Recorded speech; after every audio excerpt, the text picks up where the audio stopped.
Thank you to SakuraCo and Tokyo Tree for sponsoring today's video. Hey guys, I'm here. Welcome back for more One Piece, the anime. Today we're checking out episodes 96, 97, 98, and 99, because I know 98 and 99 are, I think, like a really small section of just filler episodes, kind of like the little buggy two-parter that we got. So we're just going to bang those out real quick, all in this little batch here. So that all said, let's get ready to jump in. If you want to see the full length reaction, as always, you can check it out over on Patreon, or if you're a member of the channel, get you access as well. It is a watch-along format, so you will need your own footage to sync up the time codes for actually the entire episode. Over there, get the same thing for all the other shows and movies that we cover on the channel. You also get to suggest and vote what movies we react to each month. We got monthly Q&As, behind-the-scenes footage, and try to make it worth your while should you are going to enter away support channel. But guys, at the end of the day, I really appreciate it. Enjoy this reaction. To least leave a like, drop a comment, subscribe if you're not already. Huge shout out to the team over at Prepper for helping me edit down these highlights for you guys here on YouTube. And with that all said and down the way, let's go ahead and hop into episode 96. Here we go.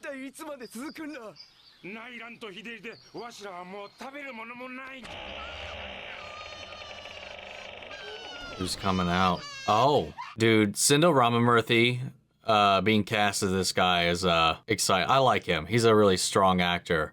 So I'm really looking forward to that.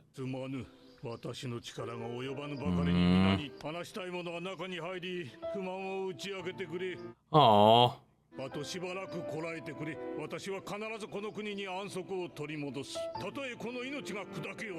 Damn.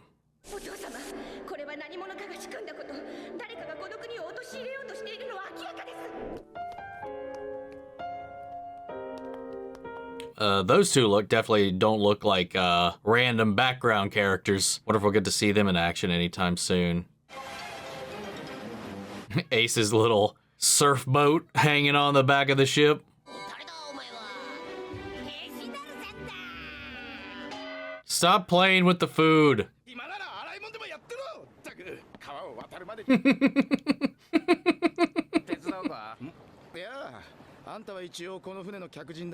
Well, at least he offered a hand. Aw. Oh my god, these idiots.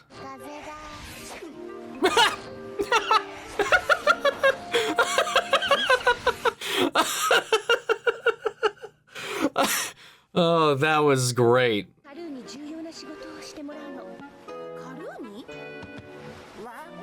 Who? Me? You have a task for me?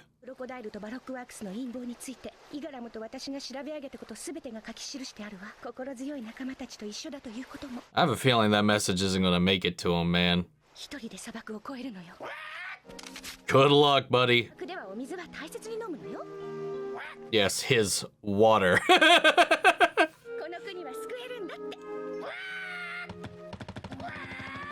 Oh. Oh. Aw, damn. He's got some legs, that's for sure. I mean, it does sound a little weird. I mean, Koro tried the same thing. Well, not like taking over a country, but a town, kinda. But he did try to settle down, so it's not unheard of. At least our group's seen it happen a time or two.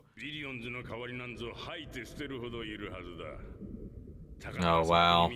A single drop of water spilled in the desert is no obstacle for my plan. Ooh. Damn. So it just like goes to show just how useless that they are. They're literally just fodder. Ah!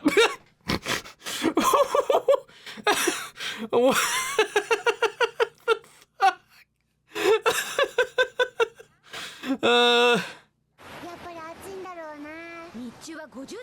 fuck? Oh my god. That's wild. Aww.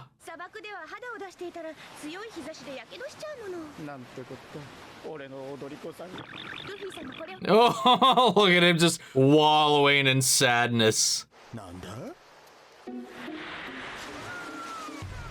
What?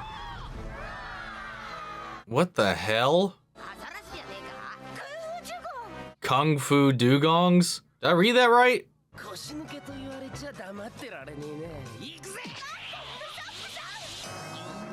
Wow.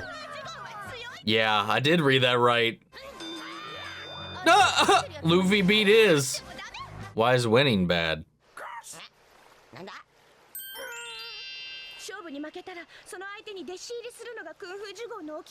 Oh, wait. What? Oh no. He's got a whole little army of Dugongs. I mean, hey, sure, why not? This is so fucking random. What the fuck did I just see?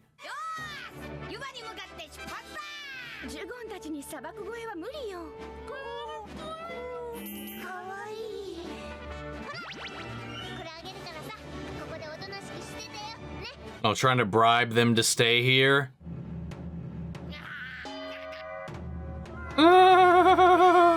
What a weird little hiccup.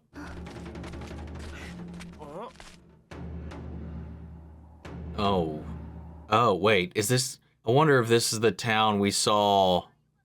Yeah.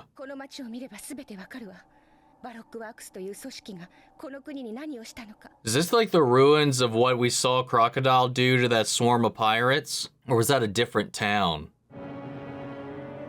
I remember that spire, I think.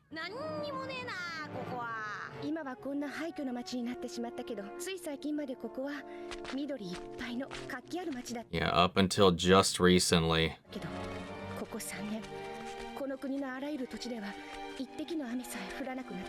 Oh, and that goes back to that one guy in his hut. 3 years with no rain. So that's why he was so desperate with his little collection of dance powder. And then Luffy had to go and fuck all that up. They better, like, go back and fix that at some point.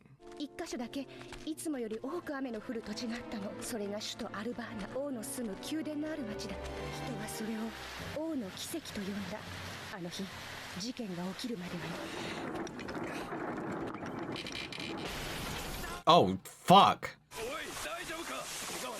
Oh, is that the dance powder?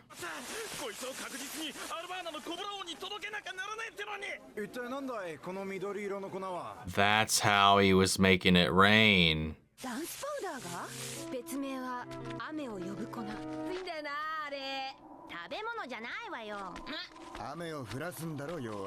Well, he knows that now.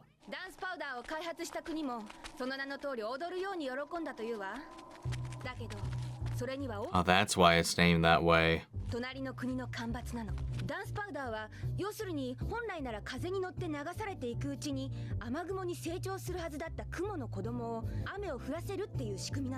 Oh, so they empty their load before they get to where they were going to go, leaving their next stop completely without anything. Okay, I guess that makes sense.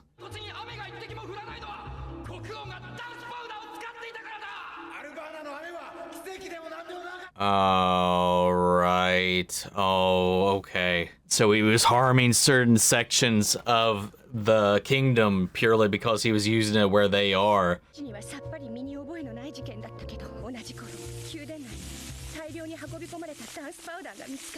Oh, so he was framed. Never mind. Huh. So I guess he just assumed it was just a miracle in and of himself. But then that showed up, and yeah, people got suspicious, started to turn their backs. It's just these little ways, just like the crocodile incident with the government not showing up in time to stop those pirates, about him swaying the public opinion away from the king.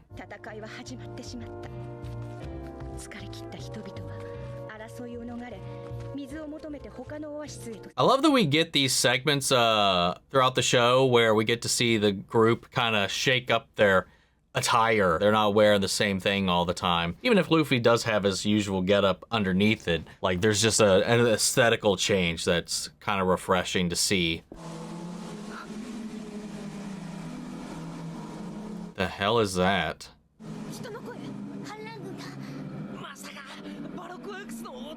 I don't know, man. That just, it sounds so haunting and eerie.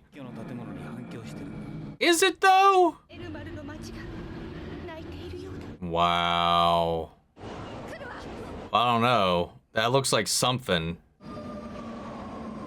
Oh no, there's something in the sand. At least it looked like it. Or... Huh. Huh. What was it he saw? Oh.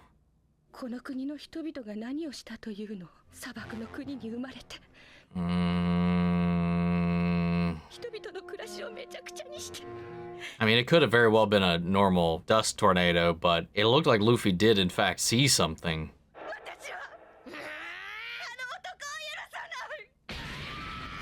Wow.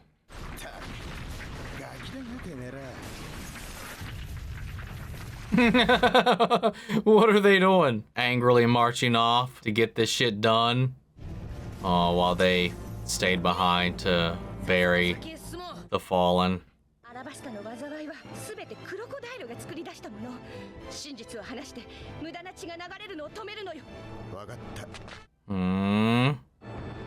Wow. All right. That was a very informative episode. I really dug the way we kind of laid the groundwork a little bit more. We're getting more pieces of the puzzle the deeper we get into Alabasta, and you know, I don't know, it's just fascinating. Just seeing all the different ways systematically that Crocodile's been manipulating the population to sway them against the king to gain more control is just, it's just so messed up, man. It really is.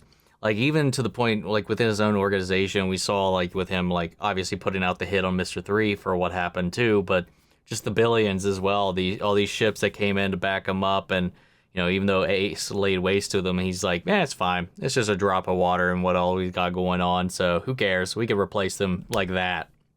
It's just so fucked. It's just so messed up. And then on top of that, the framing with the dance powder, bringing that back around from Luffy bumping into that guy who managed to get his hands on some. It just, again, in hindsight, Luffy really fucked them over by doing that. But I mean, to be fair, I guess it's just a quick solution, right? We just learned that, sure, it'd be great, but it's going to hurt someone. You know, what clouds would have eventually dumped rain somewhere will no longer do that. So you're basically just taking that water away from someone else and giving it to you. Now, I'm wondering if there's anything that's going on, and maybe this is a relation to Crocodile's power, like this dehydration, this sand element. He just like degrades and sucks the life out of these things, of the people around him, and even like the foliage, the town, all of it. He is like this decay. And I'm wondering if he has, in some ways, he is at fault for the lack of rain over these last 3 years as well. And then you have this situation where they orchestrated where it only rained in the king's, you know, central city. So it makes it look like they are hoarding all of that and causing damage to their surrounding neighbors. And when it was revealed that they were using dance powder, then yeah, people got upset because they know how that works and why it was banned. It's just nasty, man. That all said, we got another episode to jump into, so let's go ahead and hop into episode 97. Here we go.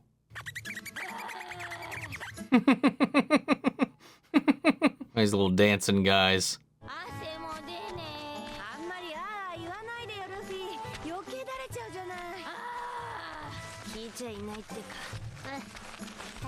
Oh, poor Chopper.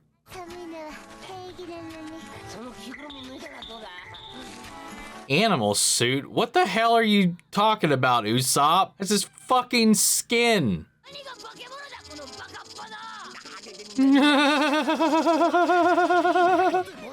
Oh, I love that transition. It looks like Zoro slapped him back into teddy bear form. Oh! No! Now it's just everywhere! Oh my god. Ace is, I don't know. What was that? It's like, you guys are fucking stupid. Stop it. He's just observing. I don't know. I was just kind of over here brooding as well.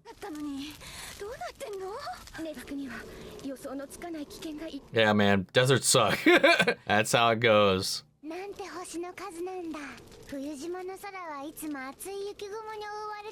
No.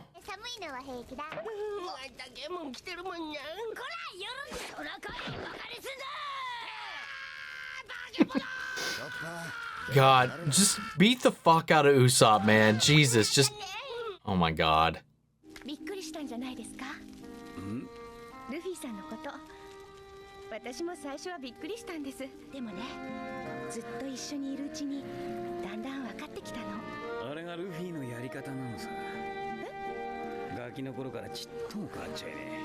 Maybe he was just observing and taking it in. He just had such a serious expression.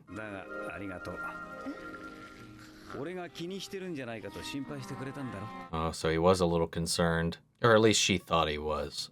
I think he was just observing. No, that is not a shrimp. Oh my god. Usopp, you fucking idiot. Oh, what did he hear? Oh, whoa, that is a wicked sandstorm? I was gonna say sight. Another tornado. Oh, more than one. Oh. Well, just a sandstorm. I say, just a sandstorm, but... Good God.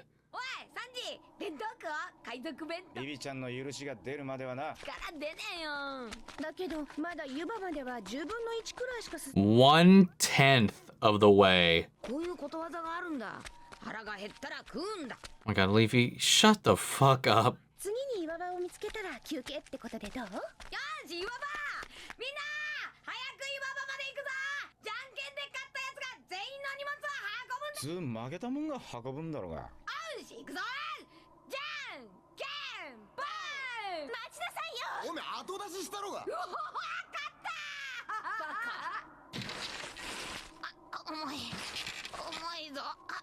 Luffy, God, I thought Naruto was a dumbass half the time. Jesus. Luffy he just screwed himself there and he didn't even realize it, even when they tried to tell him to. I love it though. Small brain, big heart.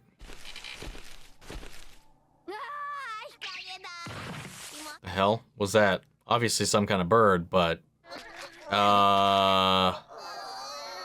What the hell? Oh, what? Oh god, what the fuck?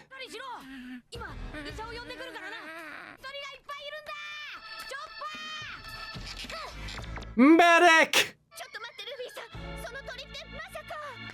Oh, what if it's a ploy playing possum, but instead of actually just trying to get out of danger, they're dropping your guard so they can strike. Oh no, he ran off and they stole all their food. These little bastards. You should have mentioned a lot of things at this point, Vivi. These little con artists. I mean, you're one to talk, buddy.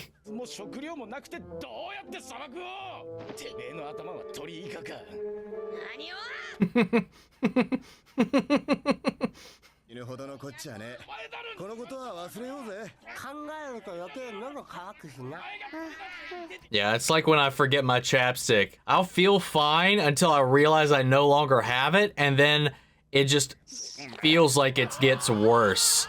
Just simply because of that. These sassy little fucks, man. Oh my god.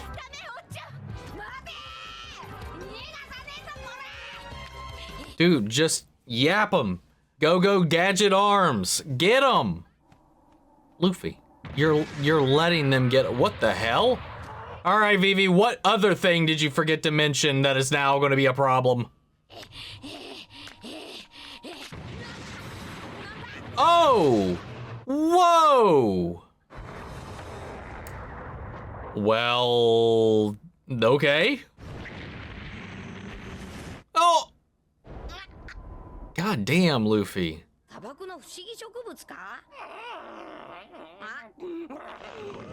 Oh, hey! It's our camel friend!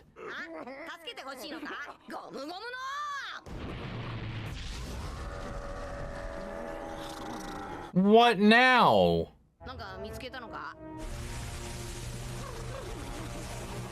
The fuck is this place, man?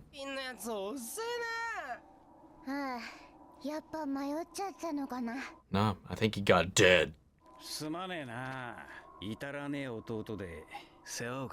Why is he apologizing for it? I mean, it's not anything he can control. Not really. It's just who Luffy is. But I get that. When it's your family causing other people trouble and stuff like that, sometimes you feel like there's a little bit of responsibility there, especially if you're the more rational or older member in the situation.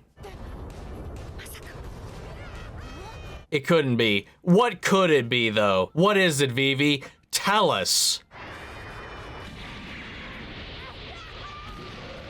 Oh, what? Is it like a lizard?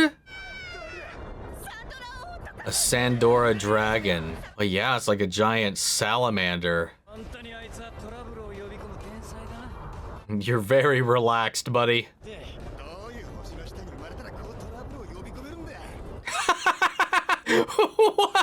What star was he born under to attract this much trouble?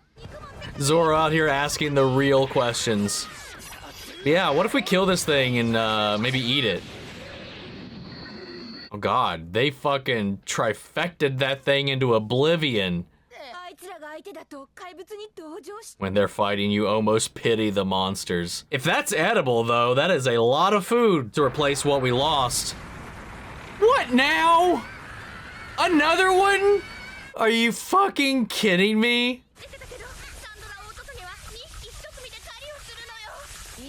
Oh my god, Vivi. Somebody needs to smack the shit out of you.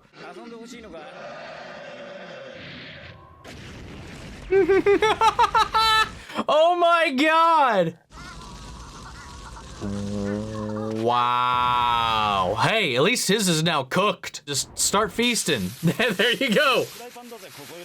There you go, that fixed the food problem. But Vivi, you really need to be, you know, saying shit. We need a detailed list of things to look out for.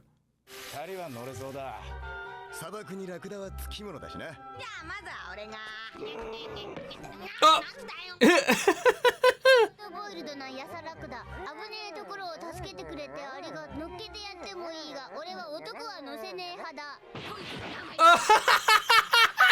Oh my god! He's too manly to carry men. Meanwhile, they're just beating the shit out of him. Idiot, moron, doofus. Lashes. Lashes it is. Pervy camel.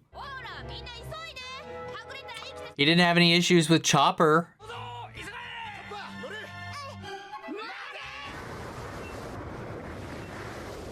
No.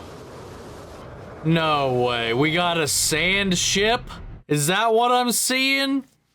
I mean, that's kind of sick. Hey guys, real quick, I want to take a break to talk about the sponsor of this video, and that is, of course, once again, SakuraCo and Tokyo Treat, whose aims is to bring the tastes and flavors of Japan straight into the comforts of your own home. Tokyo Treat is a fun, exclusive Japanese snack box featuring unique and exclusive flavors from all across Japan. Each box is filled with a variety of full-size and fun and exclusive Japanese snack items like limited edition Kit Kats, unique flavored Japanese chips, and occasional Japanese sodas that are only available in Japan for a limited time. Meanwhile, SakuraCo is a monthly Japanese artisan snack box that supports local Japanese snack makers. Each box comes with 20 traditional, authentic artisan Japanese snacks, including Japanese teas and a special Japanese tableware piece with every box. For the month of September, both these boxes are coming together to celebrate Tsukimi, the Autumn Moon Viewing Festival, to celebrate the changing of the seasons, the coming of autumn. Both boxes are filled to the brim with Tsukimi-inspired snacks, both savory and sweet, to help get you relaxed and ready to view that beautiful autumn moon. Each box comes with a handy booklet to help break down the theme of the month. It comes with a bunch of information, not just about the snacks themselves, but about the traditions, the culture surrounding the theme, but of course, the snacks themselves. So if you're not exactly sure what it is you're about to bite into, you can always flip through these pages, find what it is, and it'll also tell you if there's any common allergens, if it's vegetarian friendly, and so on. Like, there's always some fun stuff in here, and particularly around this season as well, we get to talk about the tale of Kaguya. So if you're a Naruto fan, this is a great little read into what inspired that character for the back end of Shippuden. But guys, we're gonna kick it off with Tokyo Treat, and with every box of Tokyo Treat, you can expect a different flavored Kit Kat to show up. So let's check this one out. This one is Kit Kat Matcha. I've said this 1,000 times up to this point. I love all of these flavors so much more than just the standard Kit Kat, man. Let's try this Japanese caramel popcorn. And, you know, since I brought up Naruto, there's actually a little section in here about Naruto the Last, which again is moon-centric, that movie is. These are so sweet. And thing is, they do not taste like the type of caramel popcorn you get here in the States either. It's got a very distinct sweetness to it that ours typically doesn't have. Yeah, hear what I'm talking about. See? Got Naruto the Last, Sailor Moon, Space Brothers. Now let's try these mini Moonlight cookies. We just got these tiny little bite-sized little guys. These are so good. And again, I'm just like, as I'm going through too, I'm just flipping through this book.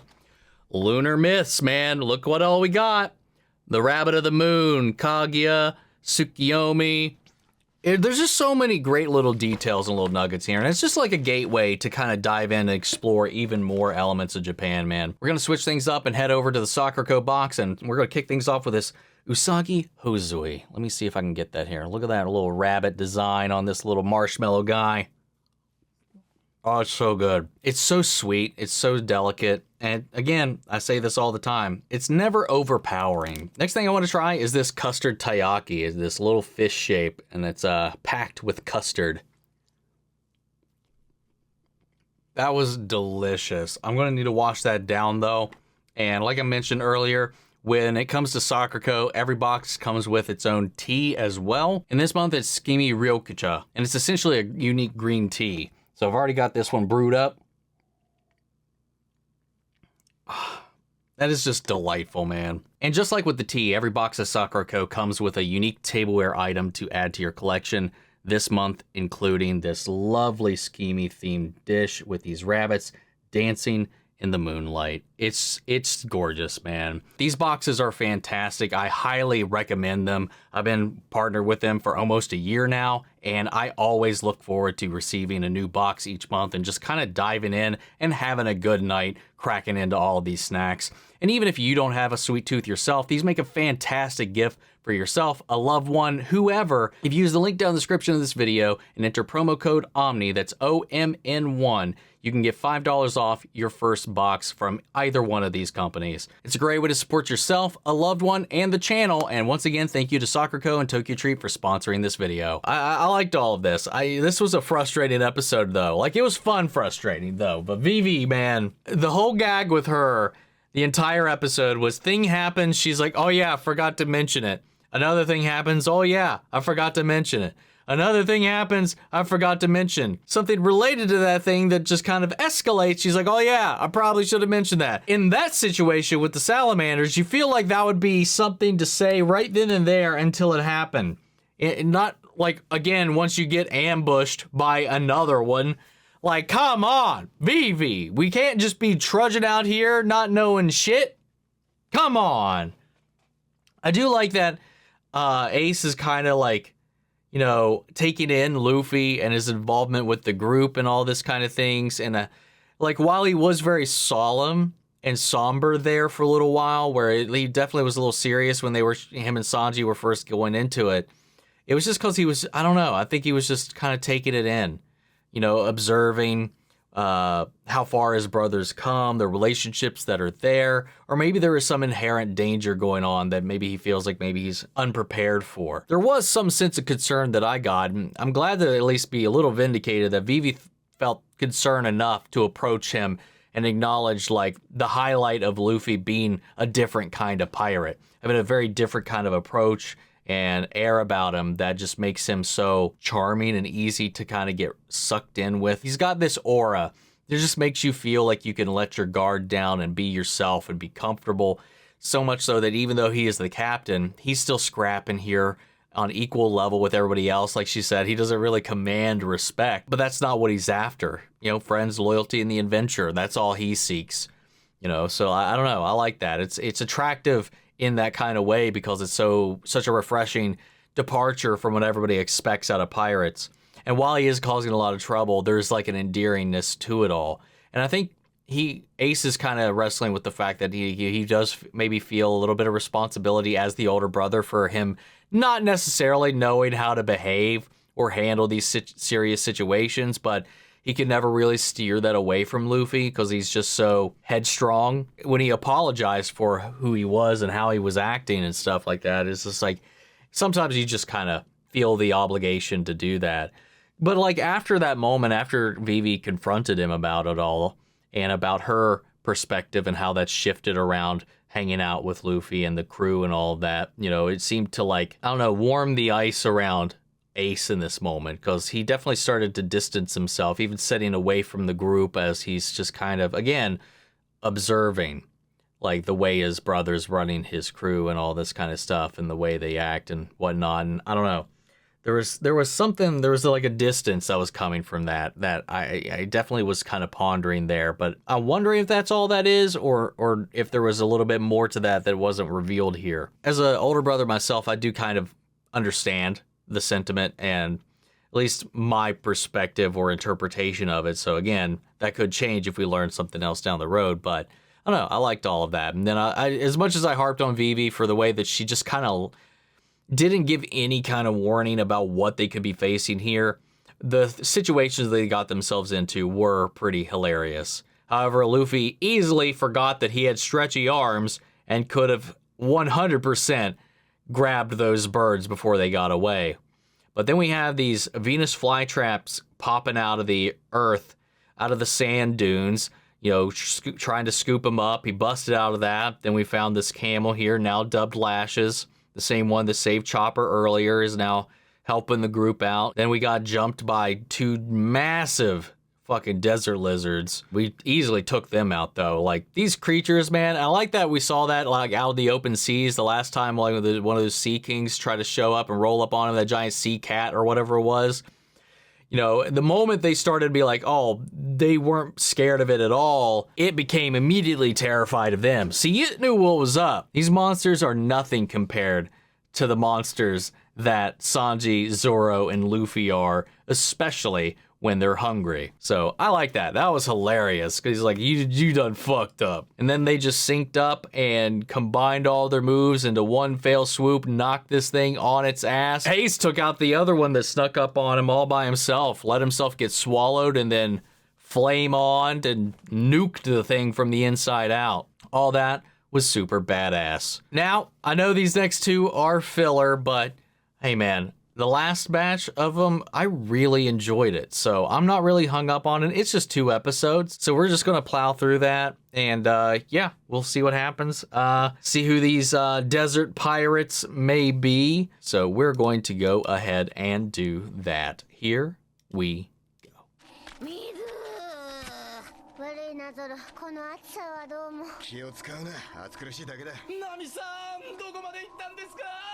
Oh my god. Wait, did Nami and Vivi just literally leave them in the dust thanks to that camel? Are the guys just all on their own?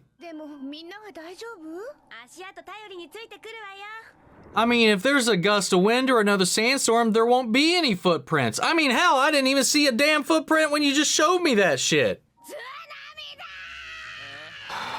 Wait, what? Tsunami? Oh, he is just hallucinating now. Great.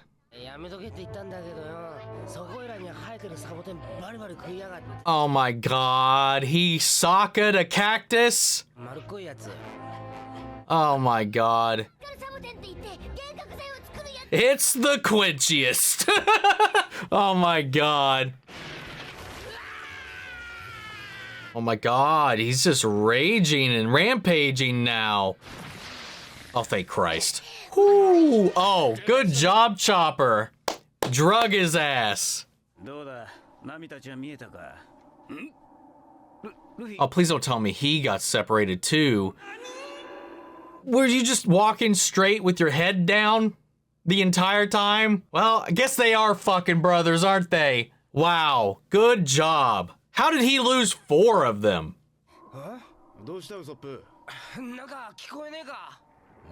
What now? Oh, it's probably that ship.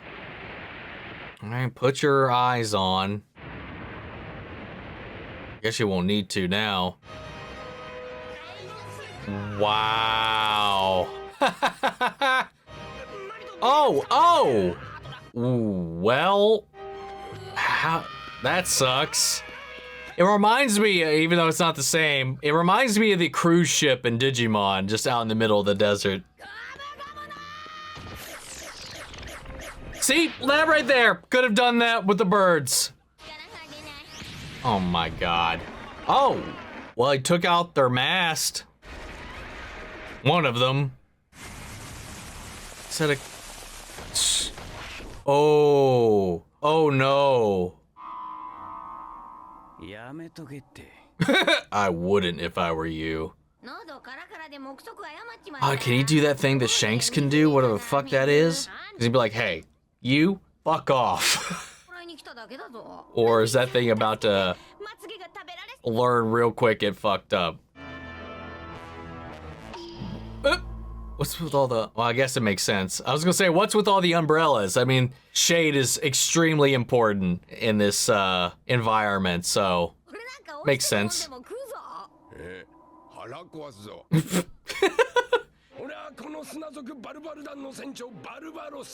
Barbarossa.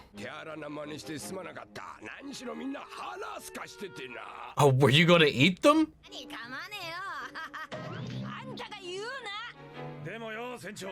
I mean, hey man, dire situations, am I right?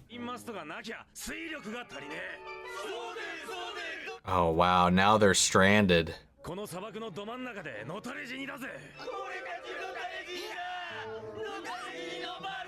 The Barbar Sand Pirates.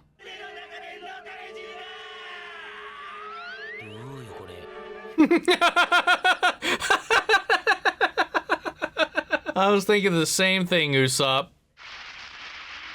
Yeah, look, you done fucked up. But that answers my question. Can't say I didn't warn you. That he couldn't compel it to... Oh my god, what the hell?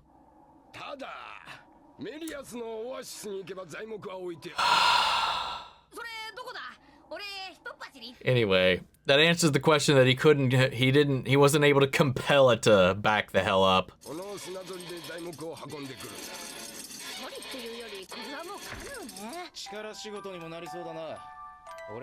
Oh, what's she thinking about here?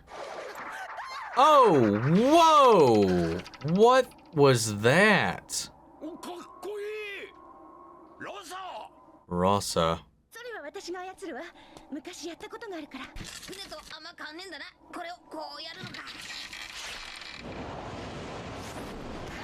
Oh! Holy shit, they took off. Jesus. Zaba and Rasa.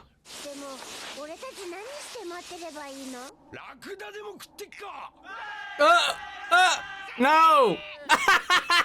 They're like, sure, go right ahead. Fuck that guy.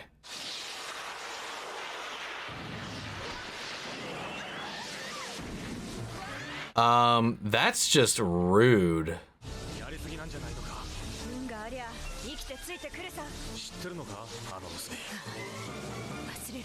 Oh, do they have...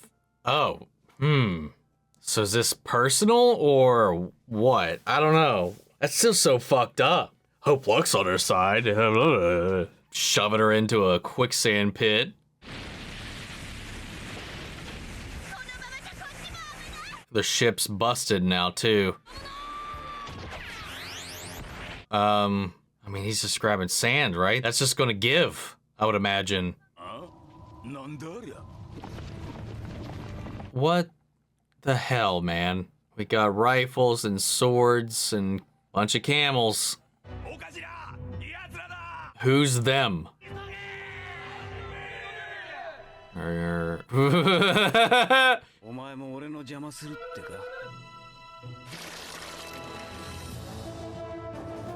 You can't be in this situation and just start tearing up like that. Stand your ground or back up.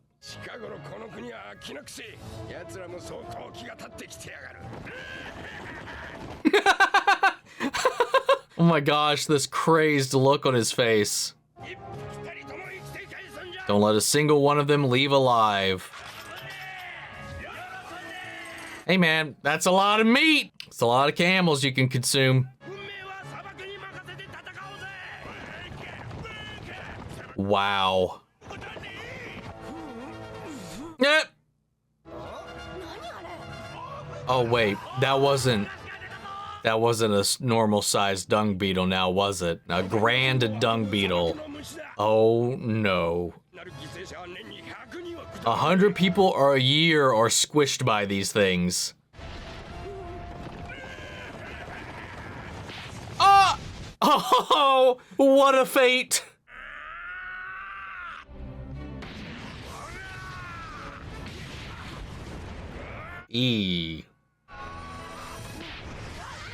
Wow, all that and he still got sucked in. Yeah, cut this shit out, literally. Let's go, Zoro. Yeah, wipe off your foot there, buddy. Oh God. I would also assume they don't have any water to spare to wash any of that off. And they just ran away. All right. She's testing her. She's worth putting their fate in. Oh, that's what he did with his hand. Good job, Luffy.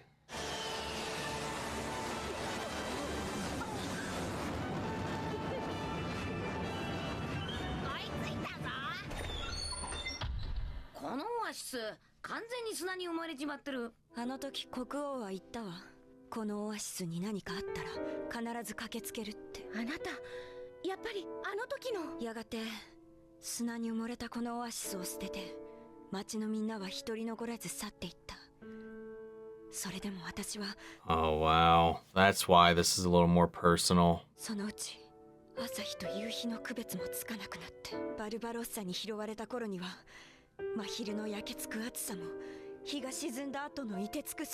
Wow, she became completely numb after all that time. That's so fucked, man.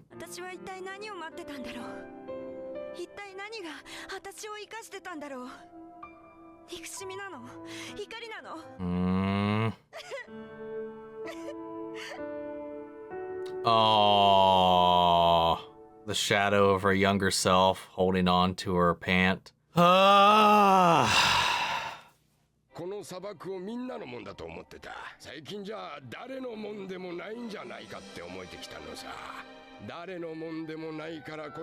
I mean, that makes sense. I think you're right about that. I think it is very much so the same way people view the open sea as well. Oh, hey, let's go. Oh my God, Jesus. All right, man.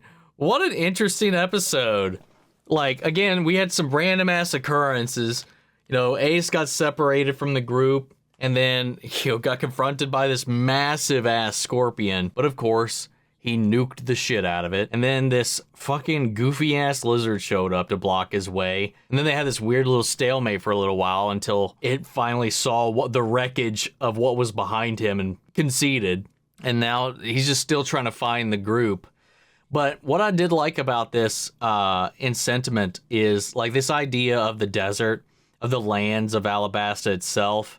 You know, despite the rule, despite all these things, you know, is it our ownership of it that grants us this freedom, or is it just simply its existence?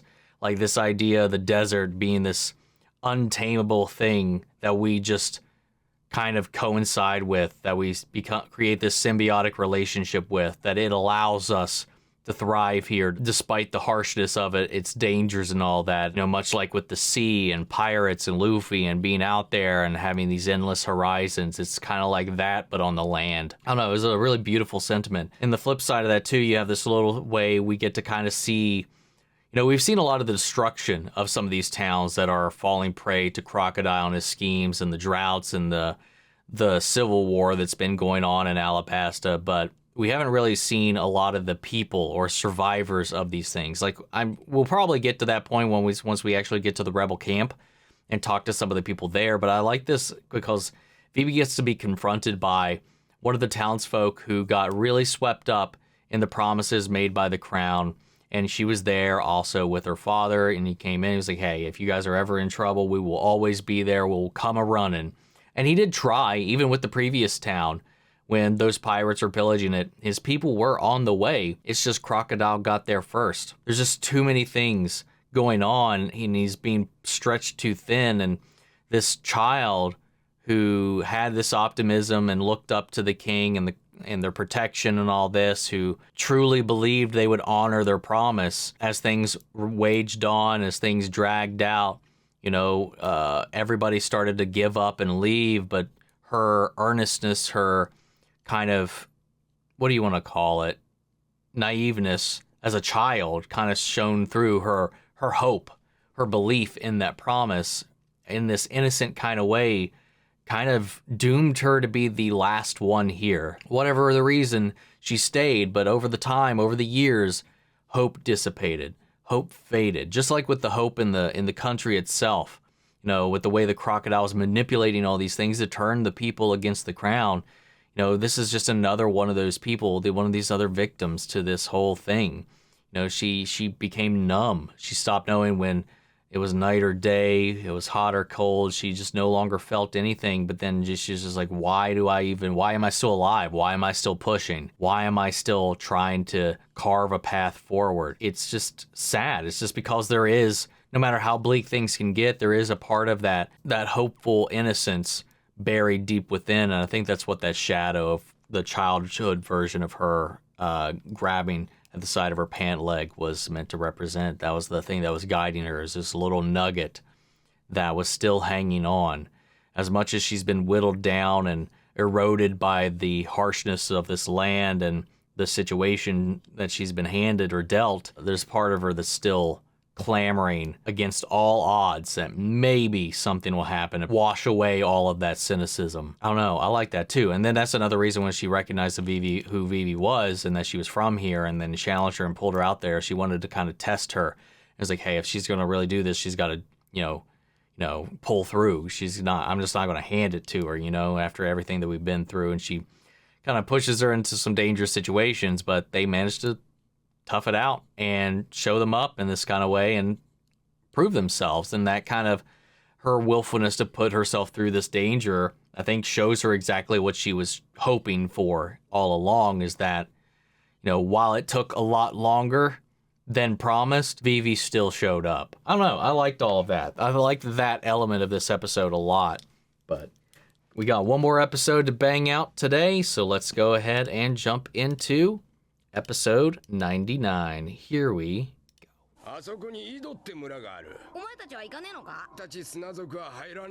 Wait, how do we fix the mast?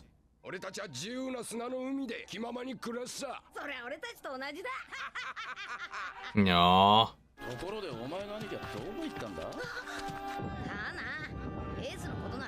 Aw, even she's waving.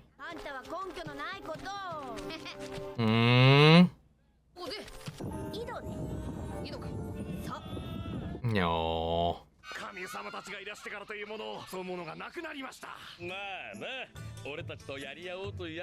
Oh god, look at this dude.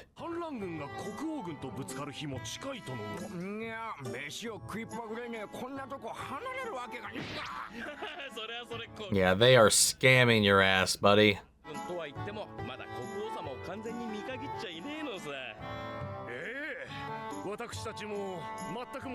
Trying to ride the fence, so to speak.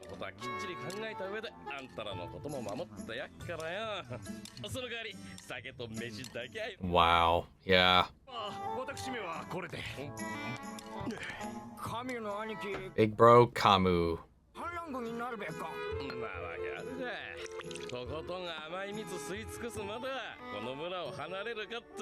Disgusting.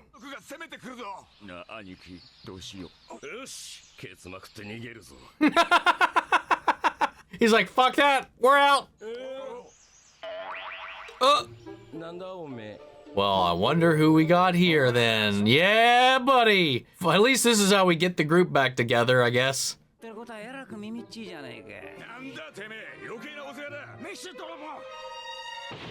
You cannot talk, buddy. Oh my god. It's okay, your buddies are all dead. Oh my god, they're gonna pit Ace against the pirates, meaning Luffy. Alright, there we go.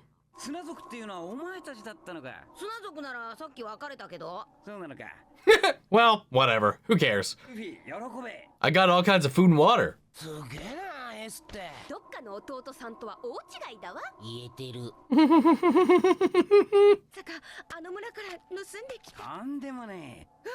Oh, eesh. Oh, he knew exactly that they were putting up a front.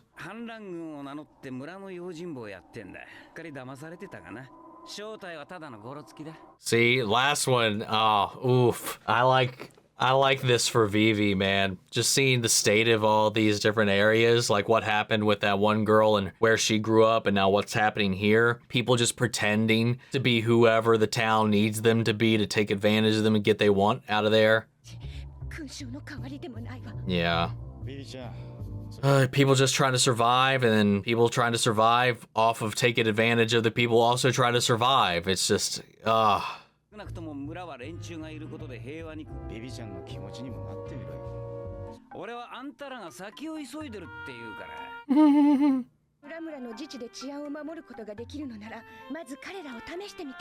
I'm just gonna like, I'm gonna see if they can actually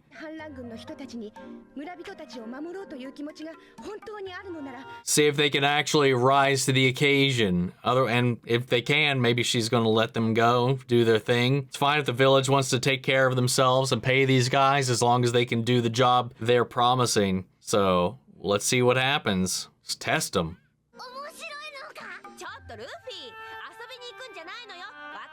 I mean, it's kind of a game. Oh god. I did not like that sound. It was so much louder than everything else too. Just hiding in these fucking pots, man.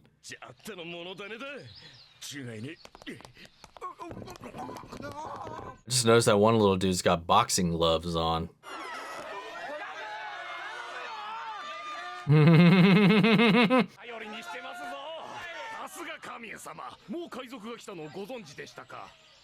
Sea pirates now.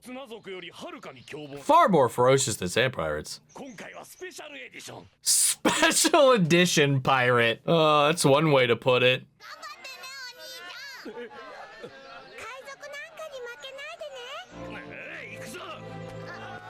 I'm gonna start to feel guilty now.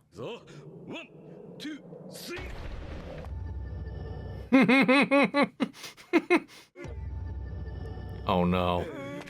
You ain't going anywhere. Chopper's in big boy mode right now.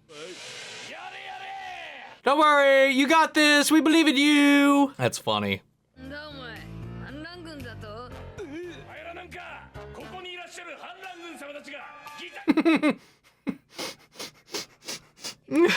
Oh, these dumbasses.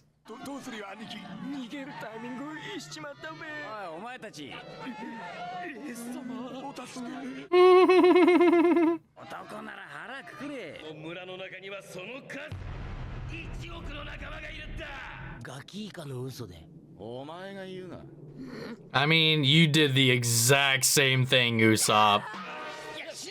And just like last time, Luffy bought it.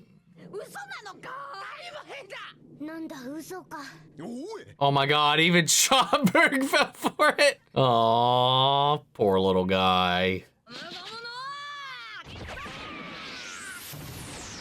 Luffy, I don't know if you need to go that hard. Good god. God, that fucking psychotic look on his face.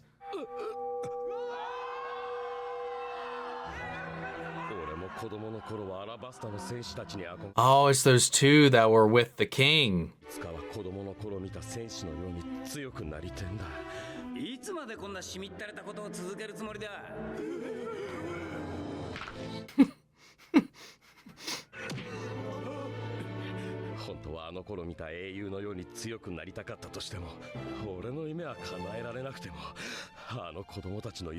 No. No. That actually got me to tear up a little bit.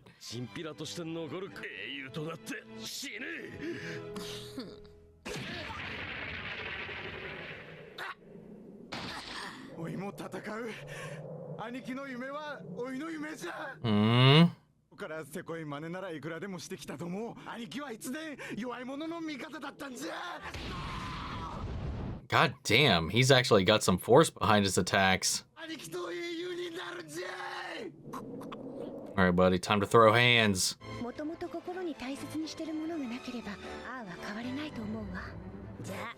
Just like Rasa. That's what was keeping her going, and they were just burying it for a while now.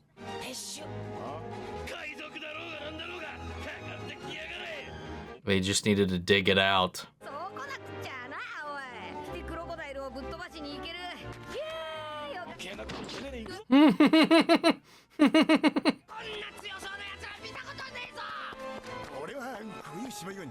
I suck at plays like this. You scared him off. And we're back to as if none of this ever happened.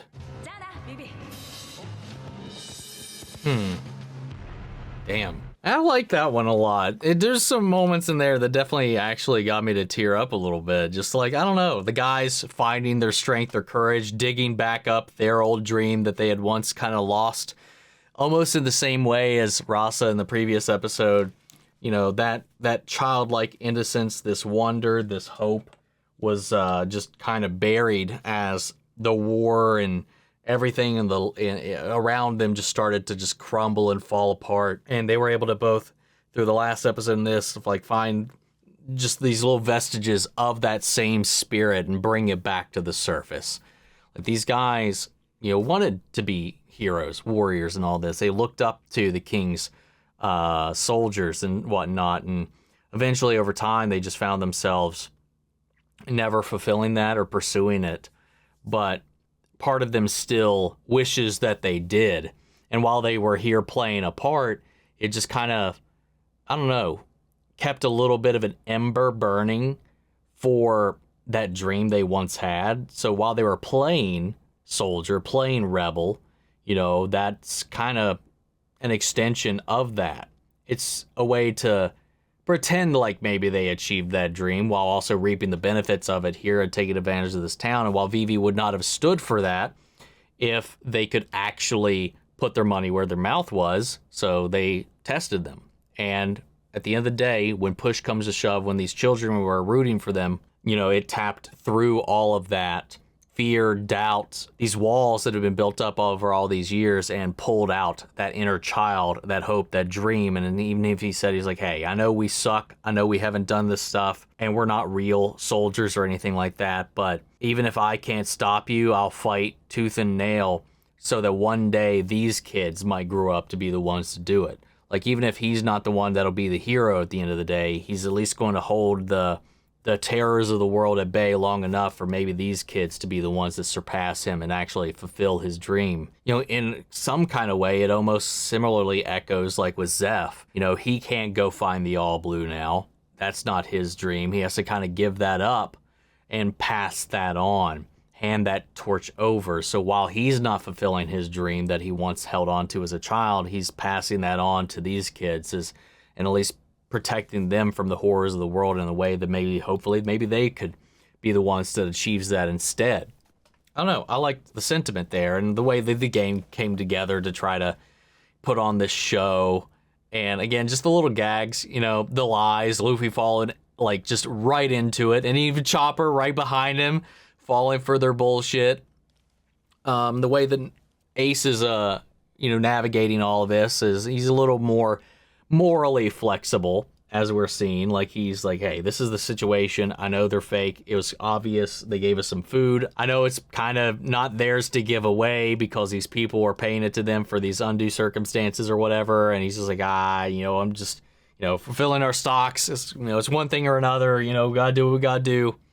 You know, and meanwhile, they were like, okay, we gotta figure this out. You know, I don't know. I liked all that. It was really, really endearing. So, I don't know. I like this. I like both of these episodes because what it does is it gives us this moment to kind of dive into these little pockets of Alabasta that have been affected by the war in different ways, and how other people are taking advantage of that as well, or just simply trying to survive and hang on to some semblance of freedom and or hope, some life to bring out of this, you know, like with Rasa joining the Sand Pirates to be taken in, while also kind of hanging on to a little bit of that hope into the words of the king that was given when she was a child to them, you know, taking advantage of these people who just want protection while this civil war wages on in their country and they're just afraid. But then there's this actual like hidden hero buried beneath all of the deception that they were able to conjure out to show that even things may be in these sticky situations, but there are still people out there, no matter what they've been pushed to do to survive, maybe there's hope to bring them back out of that. And in these little ways that can show that there's the potential for the country to heal even despite all of this. If more of these people are out there that are like this, are still hanging on and haven't completely had their fire snuffed out. I don't know. I like that. But guys, solid set of episodes. But what did you all think? Sound off the comments. Let me know your thoughts down below. We'll carry on the conversation after the video. Hope you enjoyed the reaction. If you did, leave a like, drop a comment, subscribe if you're not already. Remember, if you want to see the full-length reaction, as always, you can check it out over on Patreon, or if you become a member of the channel, it gives you access as well. And speaking of before we go, I want to shout out our channel legends. Man, share it, your course, Scum, Melito, Robert Anguiano, Jeffrey L, Jake Contrell, Eric Official, Casey Winner, Russell Crockett. Thank you guys so much for continued support. But that's it for this video, guys, and I'll see you all in the next one. Take care, everybody.